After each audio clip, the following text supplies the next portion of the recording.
say, yeah, he's fine? Why is it so definitive? Right now, Zach is the best player in the he's who gives us the best chance to win, and so that's basically that would be the cleanest answer I could give you.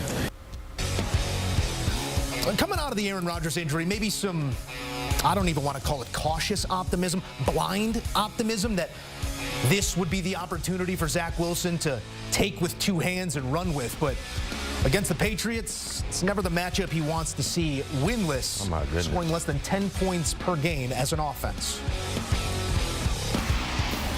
Back with the Mac in studio to break this one down. I do want to go on the loser here, B-Mac, specifically on Zach Wilson. He's at the center of each and every conversation when it comes to these Jets right now. Yeah. He has been given the weight to shoulder that Aaron Rodgers was expected to, with the precedent of what we saw out of Zach Wilson early in his career. Is this just too big for him to succeed right now? Skill set aside, the conversation, the moment, the expectation, has it become too much? Yeah, I think his plate is too full. And what I mean when I say that, they're asking him to do too much. In today's matchup, going against a very, very difficult defense anyway in the New England Patriots, he basically had to put all the weight of his offense on his shoulders, and that was too much for him. They could not run the football, right? We felt like when you talk about having a healthy Breece Hall along with Dalvin Cook, understanding there was some concerns on the offensive line, but we felt like they should be able to run the football, and that can be the calling card until Zach Wilson is ready to answer his call. Today, they ran the football 22 times, 38 yards. They averaged 1.7 yards per carry. That's not winning football. And then when you transition to the New England Patriots, yes, Mac Jones had a better day than Zach Wilson, but one of the main reasons why he was able to be successful because of the balance. The New England Patriots ran the ball 40 times for almost 200 yards, 197 to be exact. Yeah. That you need balance, especially when you're playing against a divisional foe that know you extremely well and vice versa. And today, they couldn't run the football. They asked Zach to throw the football 36 times. That's not a recipe for success for the New York Jets. So there's a lot going on, but clearly we know who will get the most of that attention. Unfortunately, it's Zach Wilson. Good news here. They can put September behind him. Next game, October 1. Bad news, primetime, Kansas City Chiefs. Let's send it back out to the stadium. Tony Romo, Jim Nantz have more.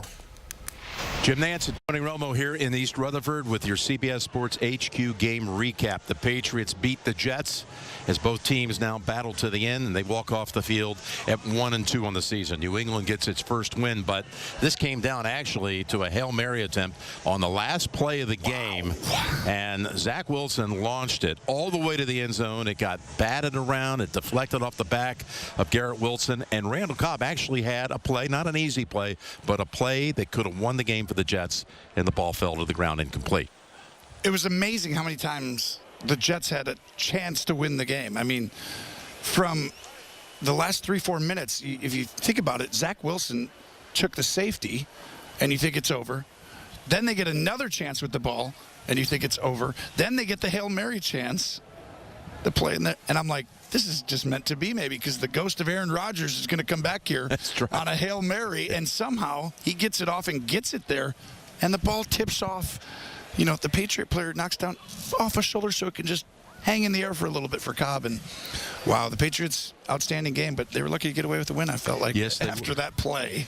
Well, they really did shut down the Jets offense, which struggled again through the first 3 quarters, and the Patriots were in the fourth. They 10-point lead, and all of a sudden the Jets finally did what you had been saying on the broadcast all day. You were exceptional with this.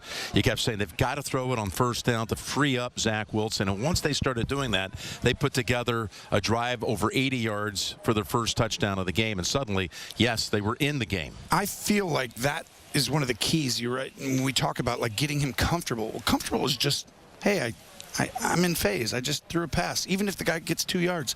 But I completed something. It doesn't always have to be the hardest throw. It's the most difficult thing. And Patriots made that very difficult on him today over and over again.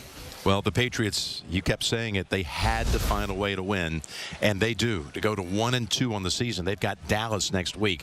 There you see the total yards. The Jets got more than half their yardage, actually half their yardage basically, on that one touchdown drive, and the rest of the day it was slim pickings, including only 2 out of 14 on third down. Could you imagine, with those, looking at those numbers, if the Jets would have just won the game on that pass? I mean, that's 2 for 14.